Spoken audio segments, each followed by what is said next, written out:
Vous est-il déjà arrivé de gâcher toute votre journée en pensant à des choses négatives? Probablement que oui. Ces moments où vous restez sur votre lit, fixant votre plafond et repensant à toutes les fois où vous vous êtes fait humilier, arnaquer, ignorer. Bref, c'est un sentiment assez commun. Mais me diriez-vous alors comment s'en débarrasser? Et vous avez raison de vous poser la question. Et c'est pas si simple.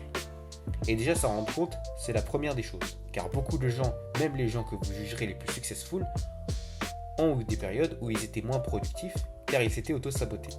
Et tout cela se résume en 3 mots. Conscience de soi.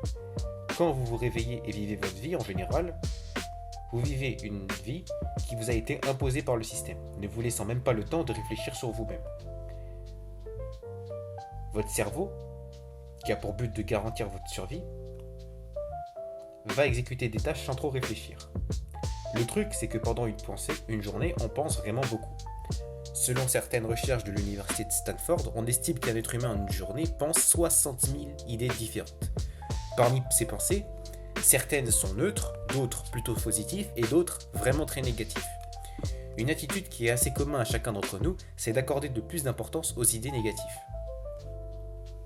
En général, l'esprit humain accorde plus d'importance à ses idées pour garantir sa survie. Voyez ça un peu comme un algorithme de recommandation YouTube. Plus vous regardez de vidéos, plus il vous en proposera. C'est la même chose pour vos idées. Plus vous pensez à un truc, plus votre cerveau va y faire y penser avec les effets émotionnels escomptés. C'est un cercle vicieux dans lequel beaucoup s'enferment. Et il a pour conséquence de vivre une vie dans la frustration et la souffrance, une vie qu'on n'a pas choisie. Retenez bien que la façon dont vous pensez conditionnera votre vision du monde et vos actions. Mais vous me direz alors, oui, mais c'est bien beau tout ça. Mais comment on fait pour ne pas en avoir, concrètement, des idées négatives? Eh bien, désolé de vous décevoir, mais c'est impossible. Voilà, au revoir. Non, plus sérieusement, vous devez apprendre à accepter que les pensées négatives font partie de votre vie.